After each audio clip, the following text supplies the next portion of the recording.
Bien, pues hoy vamos a seguir con la serie que comenzamos la semana, no, más bien la vez pasada, una historia de la gracia y el amor redentor de Dios, ahí en el libro de Ruth. Y esta es la segunda parte de el mensaje que titulé la vez pasada, la providencia de Dios en los eventos de la historia, la incredulidad y la tragedia. La vez pasada leímos los primeros 5 versículos, aunque nos enfocamos principalmente en los primeros 2.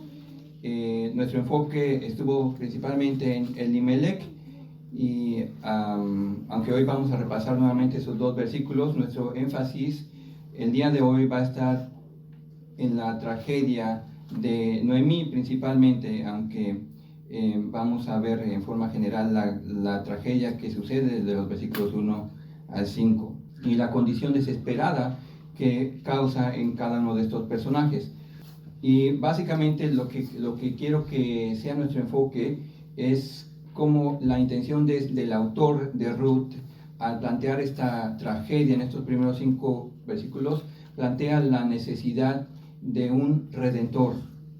También lo que vamos a estar viendo por bastante tiempo el día de hoy es enfocándonos en la doctrina de la providencia de Dios, porque es la providencia de Dios la que es la fuerza motora que va a llevar a cabo el plan redentor de Dios en medio de estas circunstancias trágicas.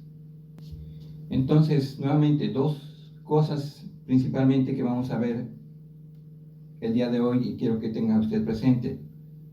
La tragedia, que nos hace ver la profunda necesidad de un redentor, y la obra providencial de Dios actuando para llevar a cabo su propósito redentor. Hermanos, si nosotros no reconocemos la tragedia de nuestras vidas cuando estamos sin Cristo o alejados de Cristo, entonces nunca vamos a reconocer la necesidad de un redentor, de un salvador en nuestra vida. No vamos a sentir esa necesidad de ser rescatados por Dios. Así que vamos a dar lectura, ahí sí tiene el capítulo 1 de Ruth, vamos a leer todo el capítulo. Si quiere ponerse de pie, por favor, para la lectura de la palabra de Dios. Dice así la palabra de Dios. Aconteció en los días que gobernaban los jueces, que hubo hambre en la tierra, y un varón de Belén de Judá fue a morar en los campos de Moab, él y su mujer y 2 hijos suyos. El nombre de aquel varón era Elimelech, y el de su mujer Noemí, y los nombres de sus hijos eran Malón y Kelión, efrateos de Belén de Judá. Llegaron pues a los campos de Moab y se quedaron allí. Y murió Elimelech, marido de Noemí, y quedó ella con sus 2 hijos, los cuales tomaron para sí mujeres moabitas. El nombre de una era Orfa, y el nombre de la otra Ruth. Y habitaron allí unos 10 años. Y murieron también los 2, Malón y Kelión, quedando así la mujer desamparada de sus 2 hijos y de su marido. Entonces se levantó con sus nueras y regresó de los campos de Moab, porque oyó que en el campo de Moab que Jehová había visitado a su pueblo para darles pan. Salió pues del lugar donde había estado, y con ella sus 2 nueras, y comenzaron a caminar para volverse a la tierra de Judá. Y Noemí dijo a sus 2 nueras: Andad, volveos cada una a la casa de su madre. Jehová haga con vosotras misericordia, como la habéis hecho con los muertos y conmigo. Os conceda Jehová que halléis descanso, cada una en casa de su marido. Luego las besó, y ellas alzaron su voz y lloraron. Y le dijeron: Ciertamente nosotras iremos contigo a tu pueblo. Y Noemí respondió: Volveos, hijas mías, ¿para qué habéis de ir conmigo? ¿Tengo yo más hijos en el vientre que puedan ser vuestros maridos? Volveos, hijas mías, e idos, porque yo soy vieja para tener marido. Y aunque dijese esperanza tengo, y esa noche estuviese con marido, y aún diese a luz hijos, ¿habías vosotras de esperarlos hasta que sean grandes? ¿Habéis de quedaros sin casar por amor a ellos? No, hijas mías, que mayor amargura tengo yo que vosotras, pues la mano de Jehová ha salido contra mí. Y ellas alzaron su voz y lloraron, y Orfa besó a su suegra, mas Ruth se quedó con ella. Y Noemí dijo: He aquí tu cuñada se ha vuelto a su pueblo y a sus dioses.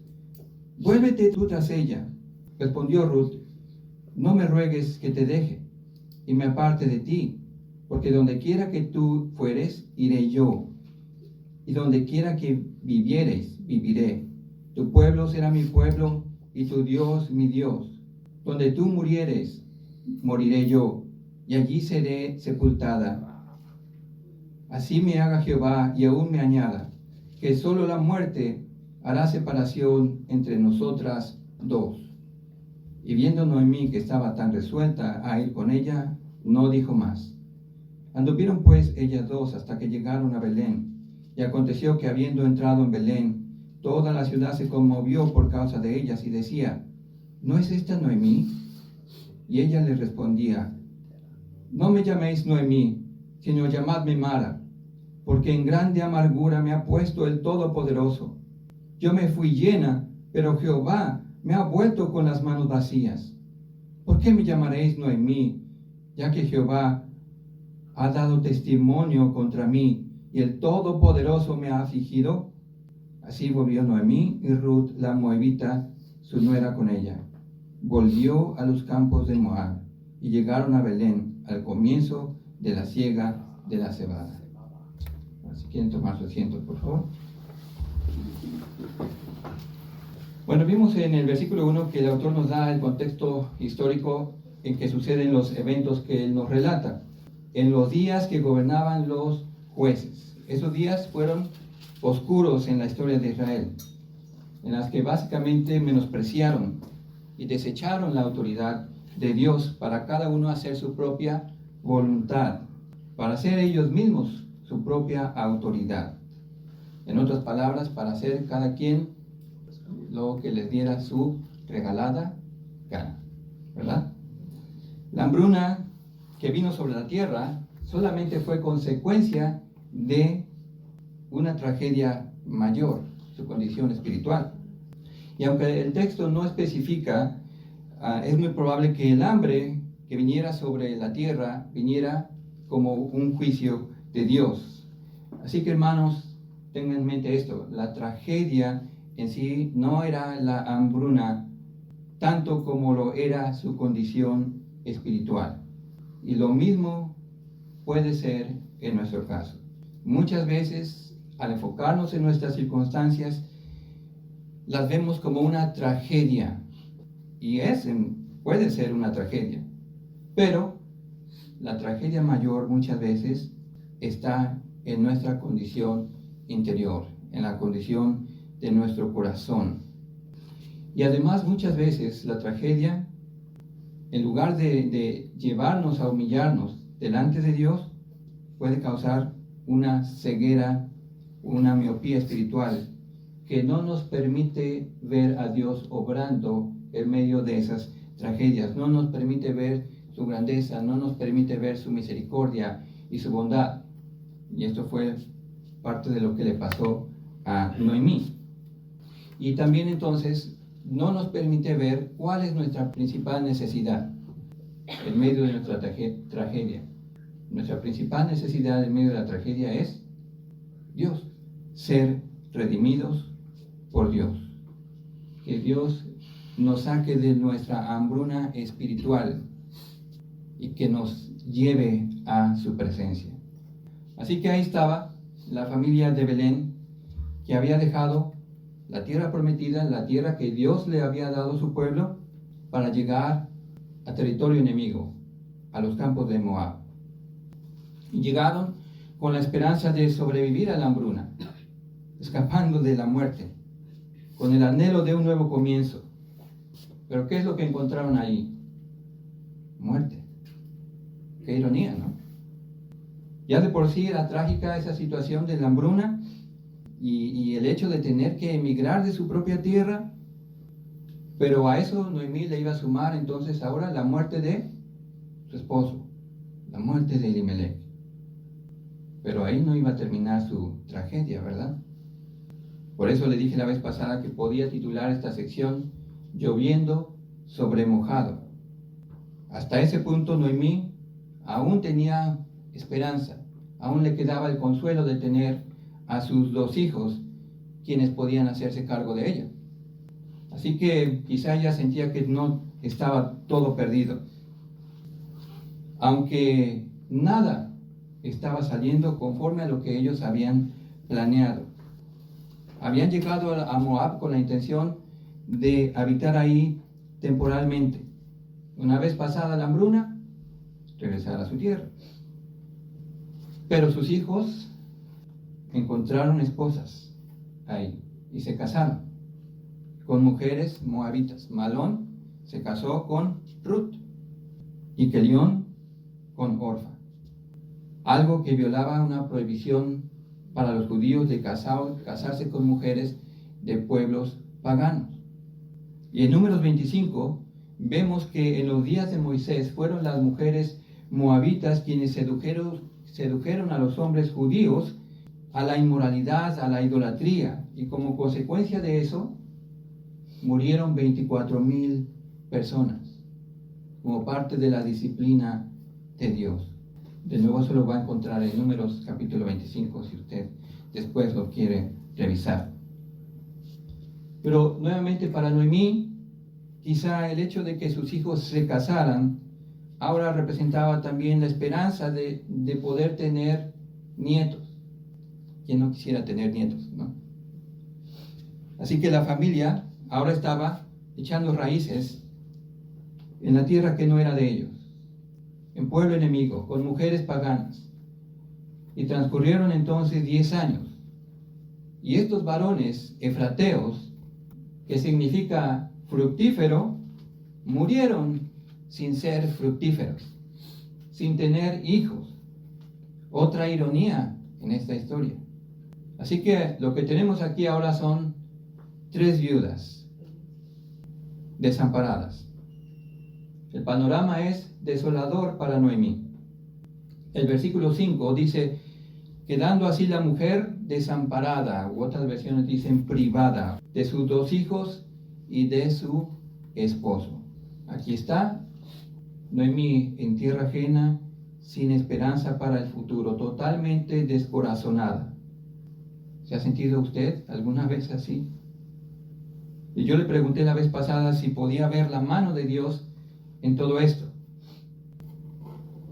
Y si somos honestos, para nosotros muchas veces es difícil reconocer la mano de Dios en las tragedias. Mire, normalmente cuando las cosas salen bien, no nos es difícil reconocer la mano de Dios o la providencia de Dios. Pensemos, por ejemplo, en que una persona que trabajaba en las Torres Gemelas, ese día que fueron derribadas, resulta que su alarma no sonó, así que se quedó dormido. Aún así esta persona se apuró, agarró un taxi para llegar lo más pronto que podía, pero resulta que al taxi se le ponchó una llanta. Así que mientras que el chofer tuvo que detenerse y ver lo que había pasado, él se entera que las Torres Gemelas fueron derrumbadas. Y uno dice, wow, la providencia de Dios los salvó, ¿verdad? Es fácil para nosotros decir, wow. Pero, ¿qué decimos de aquellos que murieron estando en el edificio? En el momento en el que los aviones se estrellaron y que las torres cayeron. Ahí entonces nos cuesta reconocer la providencia de Dios y a veces hasta decimos mala fortuna, ¿verdad? ¿Es así?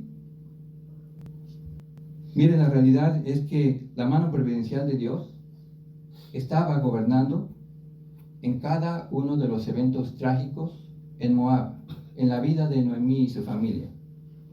Las obras de la providencia de Dios son las que gobernaban en los días tristes de los jueces, en esa condición deplorable en la que vivían.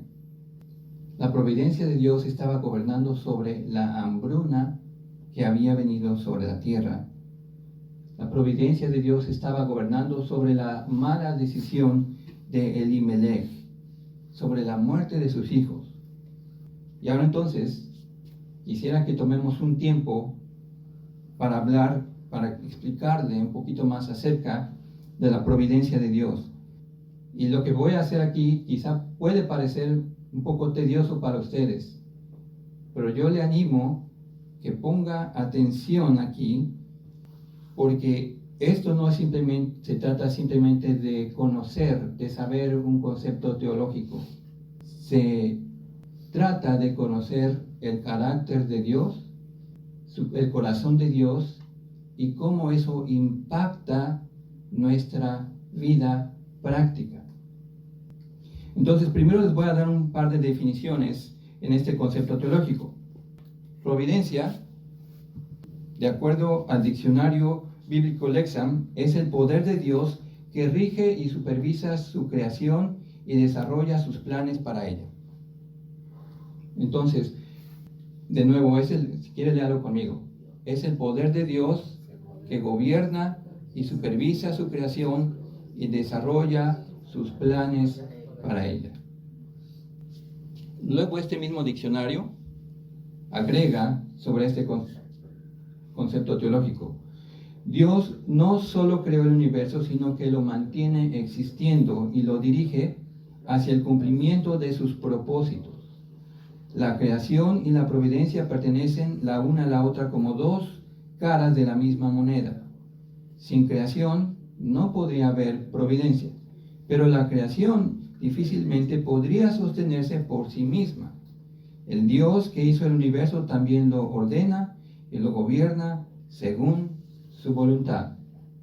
En otras palabras, lo que la providencia de Dios nos enseña, que Dios al crear el universo no simplemente dijo: ahí les dejo su mundo, multiplíquense y háganse bolas. Así que si me necesitan, pues ahí me echan un grito, o cuando las cosas salgan de su control, pues me hacen saber para ver qué yo puedo hacer para corregir las cosas. No tenemos un Dios que esté como un simple espectador o simplemente reaccionando a los eventos de la historia, a los desastres naturales o a la maldad de los hombres. No. Escuche lo que dice el Salmo 66:7. Con su poder gobierna de vez en cuando, no, por siempre. Sus ojos vigilan a los pueblos, no podrán sublevarse los rebeldes. ¿Ve? Ahora, Arcis Sproul, hablando también de la providencia, dice lo siguiente: una de las subdivisiones importantes de la doctrina de la providencia es el concepto del sustento divino. En palabras simples, esta es la clásica idea cristiana de que Dios no es el gran relojero que fabrica el reloj, le da cuerda y luego sale de la escena. No. En lugar de eso, lo que hace Dios es preservar y sostener aquello que crea. Amén. Ahora, escuche cómo el Catecismo Menor de Westminster define las obras de la providencia de Dios. ¿Qué son las obras de la providencia de Dios?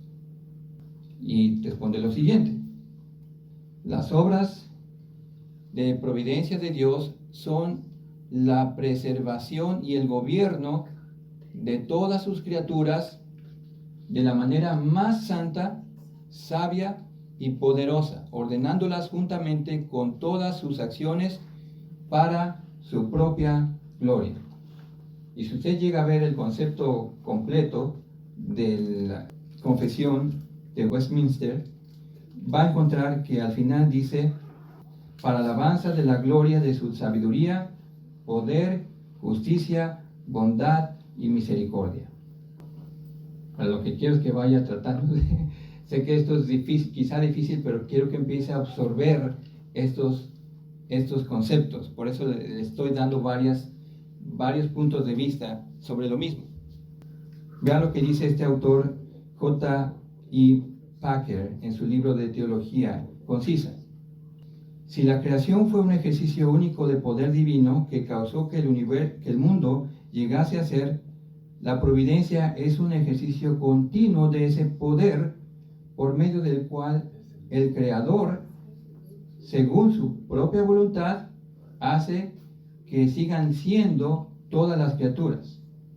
Se involucra en todo lo que sucede y dirige todas las cosas hacia el fin que Él les ha señalado. Es un modelo de administración personal con propósitos definidos y control directo total. Dios tiene completo control sobre su mundo, aunque su mano permanezca escondida, su dominio es absoluto. Ahora entonces, ¿qué es la providencia? Ya lo vimos, ¿no? De nuevo le voy a repetir. Es el poder de Dios que gobierna, supervisa y controla todas las cosas, buenas y malas o solamente las buenas.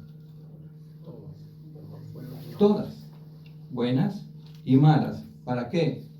Para llevar a cabo sus propósitos. Ahora tengan en mente que sus propósitos son siempre ¿qué? Buenos. Ese gobierno, supervisión y sustento divino tiene tres aspectos esenciales. Él gobierna permanentemente, soberanamente y absolutamente. Amén. Recuerden esos tres aspectos del gobierno de Dios. Es permanente, nunca deja de gobernar. Es soberano, lo que quiere decir que no hay quien le diga qué es lo que Él va a hacer, ¿verdad? Y es absoluto. No hay quien pueda estar por encima de Él. ¿Hay quien puede rebelarse a esa autoridad? Sí. Sí hay quien puede rebelarse. ¿Estar por encima de esa autoridad? No. Nunca. Esto, hermanos, no es un concepto entonces que los hombres se sacaron de la manga, sino que es la enseñanza clara de la palabra de Dios. Dios gobierna providencialmente, y le voy a dar unas muestras aquí, sobre el universo. Y ahí está el Salmo 103:19. El Señor ha establecido su trono en los cielos y su reino domina sobre todo. Dios gobierna providencialmente sobre su creación y sus elementos. Todo cuanto el Señor quiere lo hace, en los cielos y en la tierra, en los mares y en todos los abismos. Sobre sus elementos, fuego y granizo, nieve y bruma, viento tempestuoso que cumple ¿qué? Su palabra. ¿Era la sequía parte del control de Dios? ¿Del control soberano de Dios? Sí. ¿La hambruna? Sí. Ahora vean. También Dios gobierna providencialmente sobre las naciones, porque del Señor es el reino y Él gobierna las naciones. Sobre los sucesos del mundo y sus gobernantes. Él controla el curso de los sucesos del mundo. Él quita reyes y pone otros reyes. ¿Para qué? Para llevar a cabo sus propósitos. ¿Quiere decir que todos estos reyes son buenos? No. No. Aún por cosas que podrían parecer para nosotros insignificantes, como el azar. Vea lo que dice ahí en Daniel 2:21. Podremos tirar los dados, pero el Señor decide cómo caen. Dos proverbios. Es Proverbio 16:33, perdón, me equivoqué. Ya no lo corregí. Es Proverbio 16:33, sí. Están despiertos, ¿eh? Ahora entonces, parece que ya quedó claro el punto, ¿verdad? Esta es solamente una pequeña evidencia bíblica que soporta este concepto teológico de la providencia de Dios sobre todas las cosas. Pero quizás se pregunte, ¿y qué hay del mal? ¿Qué hay del mal? ¿Gobierna Dios providencialmente sobre el mal? Y la respuesta es sí, un rotundo sí. Dios en su gobierno total y permanente permitió que los hombres pecaran contra Él. No obstante, debe quedar claro para nosotros que Dios no es el autor del pecado. R.C. Sproul menciona que en ese gobierno permanente, soberano, total, Dios ha permitido que su propia existencia pueda ser negada, que su autoridad pueda ser resistida y sus leyes desobedecidas, pero su gobierno providencial jamás será derrocado. ¿Los hombres se rebelan contra Dios? Sí. ¿Eso hace impotente a Dios? No. Dios está al control de ellos. ¿Y qué nos dice Romanos? Que en base a su dureza, a su extravío, Él les entrega a una mente que reprobada, para hacer lo que ellos quieran. Entonces, parte del juicio de Dios que vemos en Jueces es eso, ese gobierno soberano de Dios entregándolos a que cada uno de ellos hiciera lo que bien le parecía, y eso en sí es un juicio de Dios. No es que Él esté sin control de la situación. Entonces Dios gobierna providencialmente sobre la maldad para llevar a cabo sus propósitos buenos y su propósito redentor. Él saca bien del mal. ¿Se acuerdan de las palabras de José a sus hermanos ahí en Génesis 50:20? Ustedes pensaron en hacerme mal, pero Dios, ¿qué? Lo cambió para bien, para que sucediera como vemos hoy y se preservara la vida de mucha gente. Dios castiga el mal usando la maldad de los hombres. Y vea usted lo que sucedió precisamente ahí en Jueces. Si quiere buscarlo ahí en Jueces capítulo 3, versículos 12 al 14. Cuando lo tenga ahí, me dice amén para saber. Amén. Dice así entonces: volvieron los hijos de Israel a hacer lo malo ante los ojos de Jehová. Y fíjese. ¿Y Jehová qué hizo? Fortaleció a Eglón, rey de Moab, contra ¿quién? Israel. Por cuanto habían hecho lo malo ante los ojos de Jehová. O sea, ve aquí que no fue una decisión arbitraria de Dios. Y bueno, ahorita les voy a dar un mal tiempo. ¿Por qué? Porque soy Dios y es lo que quiero. Así no es como actúa Dios. Pero, vea, porque habían hecho lo malo ante los ojos de Jehová. Este juntó consigo a los hijos de Amón y de Amalek, y vino e hirió a Israel, y tomó la ciudad de las palmeras, y sirvieron los hijos de Israel a Eglón, rey de los moabitas, 18 años. ¿Por qué? ¿Por mala suerte? ¿Mala fortuna? No. Por juicio de Dios.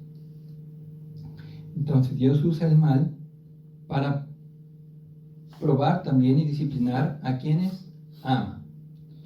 Pero nuestra esperanza, hermanos, al presente es saber que el mal ha sido vencido por Jesús, cuando Él vivió esa vida perfecta por nosotros, llevando el pecado de nosotros en esa cruz. Pero aún nosotros esperamos esa redención que sea completa, donde ya no estemos en presencia del mal, sino solamente en la presencia de Dios. Bueno, para cerrar este paréntesis, le voy a mencionar 3 cosas más que son importantes acerca de la providencia de Dios y que usted las pueda tener presente. La providencia soberana de Dios no viola la libertad de la voluntad humana. La providencia soberana de Dios no viola la libertad de la voluntad humana. Por lo tanto, la providencia divina no neutraliza la responsabilidad humana, sino que la hace posible. ¿Ya lo perdí? A ver si le puedo explicar un poquito. Es decir, el hecho que Dios gobierne y dirija cada acción de los hombres en la historia de la humanidad para cumplir su propósito redentor, no le quita responsabilidad al hombre de sus acciones, las cuales los hombres realizan bajo su propia voluntad. ¿Le queda un poquito más claro? Esto es porque Él mismo ha otorgado en su providencia al hombre el ser responsable de sus propias acciones. Y les voy a dar algunos ejemplos haciéndole un par de preguntas. Los hermanos de José hicieron bien o mal al venderlo. ¿Fue una acción buena lo que los hermanos de José hicieron al venderlo? No. ¿Por qué? Porque fue motivada ¿en qué? En su odio hacia José. Pero el hecho de que Dios lo tornara en bien, eso no significa que la acción de los hermanos de José fuera correcta. Ahora, cuando yo le digo que la providencia soberana de Dios no viola la libertad de la voluntad humana, en este caso lo vemos en que no fue Dios quien puso en el corazón de los hermanos de José ese odio. No fue Dios quien puso el deseo de venderlo. ¿O sí? No fue Dios. Ahora, Judas traicionó a Jesús. ¿Fue pecado esa acción para Judas o no? ¿O fue una acción buena? Fue un pecado. Pero aunque Dios usara esa traición de Judas, una de las acciones más diabólicas en la historia, Dios lo usó para cumplir su plan redentor.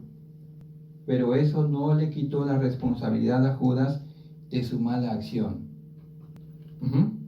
O sea, Dios no dijo, bueno, Judas, como ese era pues parte de tu plan en la historia, pues yo no te voy a culpar de eso, porque yo lo usé para bien.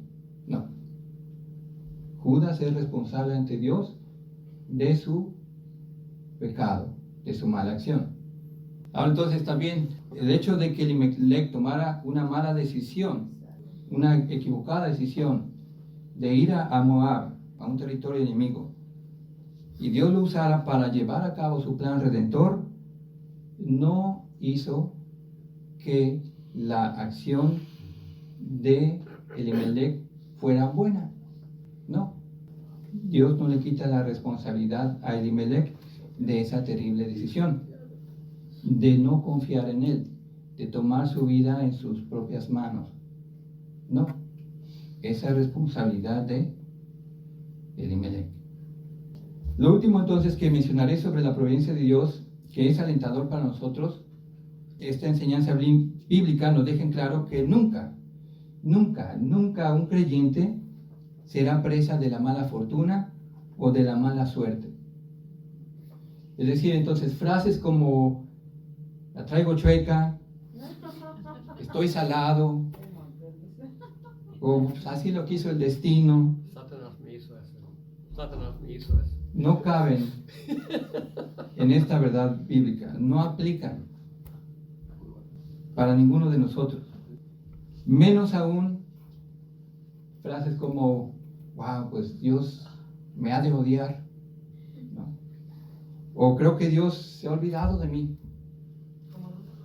O seguro que Dios está en mi contra, como Noemí llegó a expresar.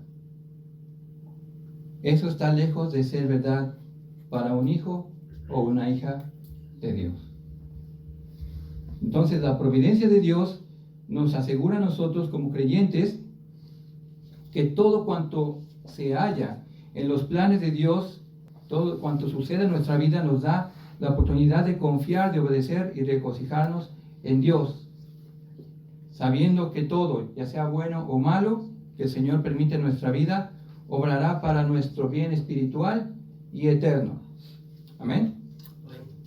A ver, yo creo que este pasaje se lo sabe. Romanos 8:28.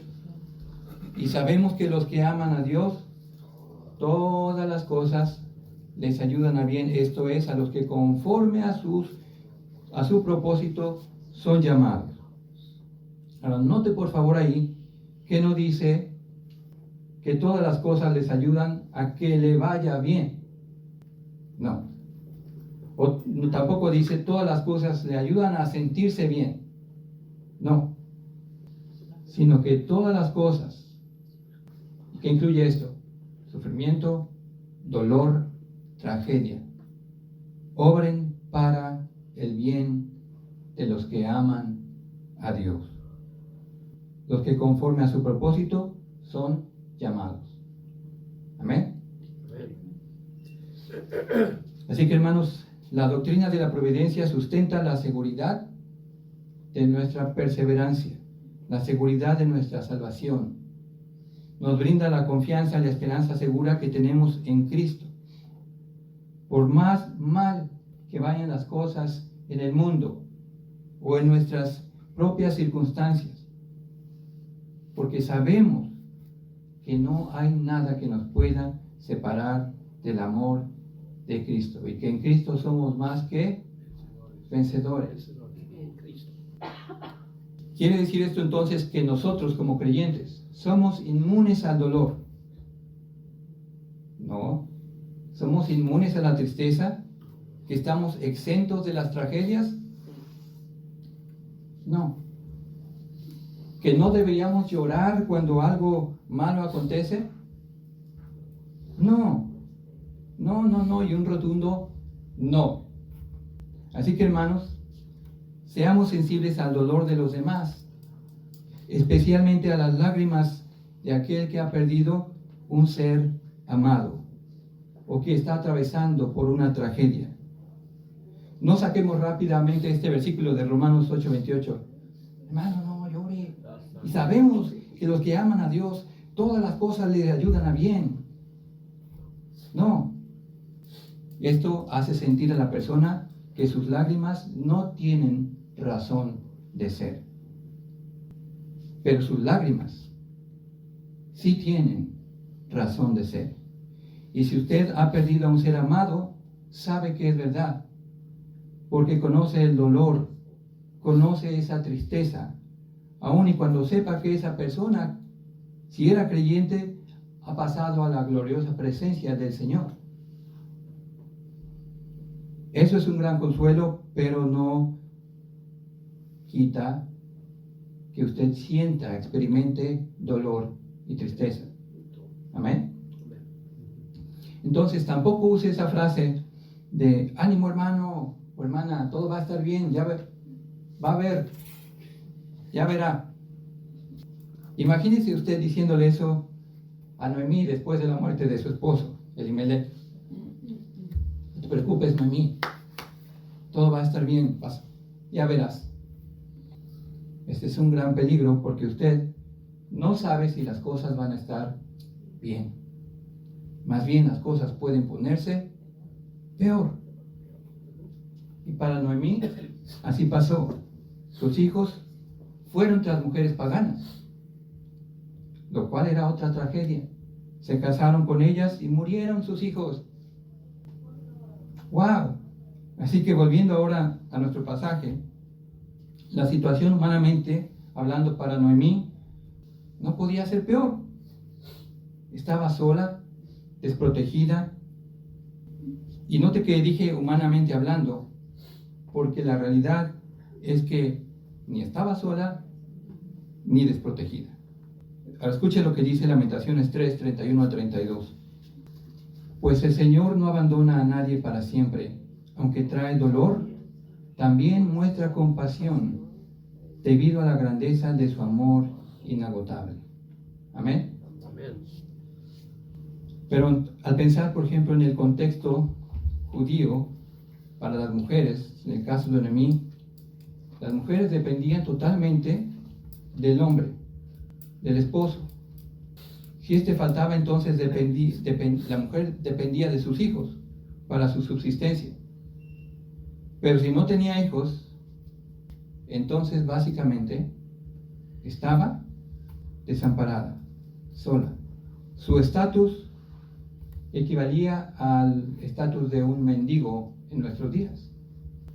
Así que Noemí tenía razón para llorar. Noemí tenía razón para estar triste. ¿Tenía razón Noemí para agitar su puño contra Dios? No. No. Pero hermanos, cuando la tragedia viene a nuestra vida y la amargura es lo que empieza a dominar nuestro pensamiento, nuestra visión sobre Dios se empieza a nublar, se ve afectada, porque lo vemos tras el lente de la amargura y de la desesperanza, así como Noemí. El lente que tenía era un lente grueso, veía muy borroso, no veía claramente a Dios. Y lo había puesto entonces en el banquillo de los acusados. Pero vamos a hablar un poquito más de la reacción de Ruth, de Noemí, y de Ruth, si Dios quiere, para la próxima vez. Pero por lo pronto he de mencionarle que Noemí, aún y con ese grueso lente de su amargura, podía vislumbrar la providencia de Dios correctamente hasta cierto punto.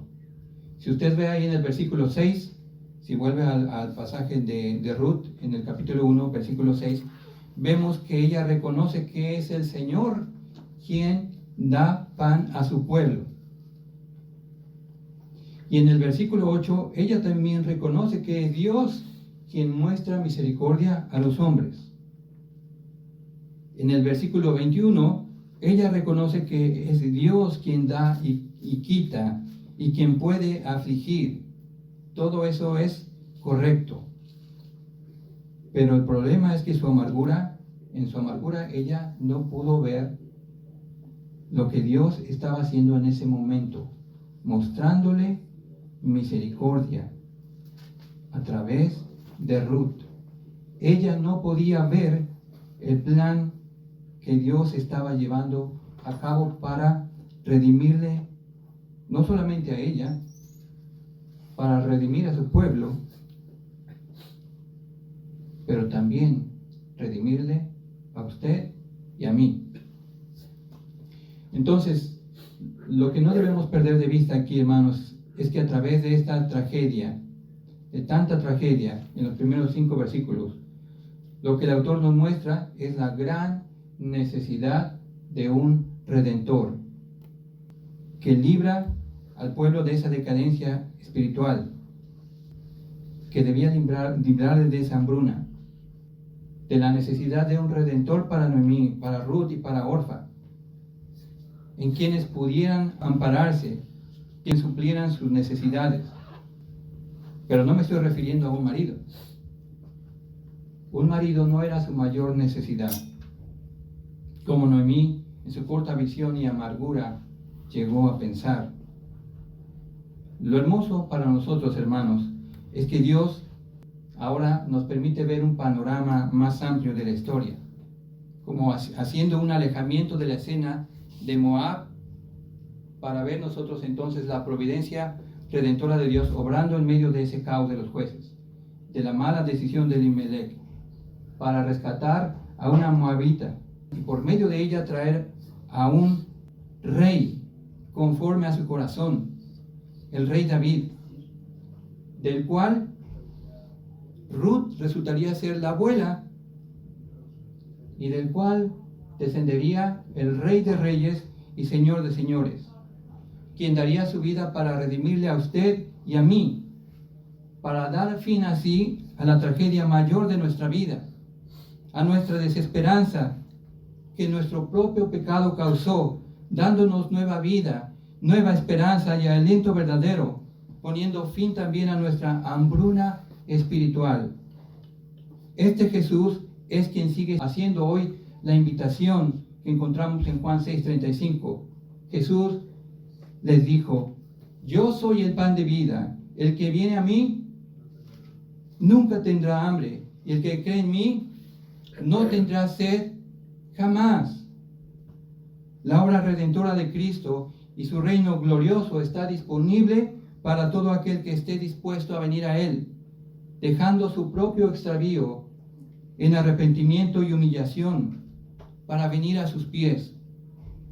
Dice el pasaje de Isaías 55:1: a todos los sedientos, venid a las aguas; a los que no tienen dinero, venid, comprad y comed.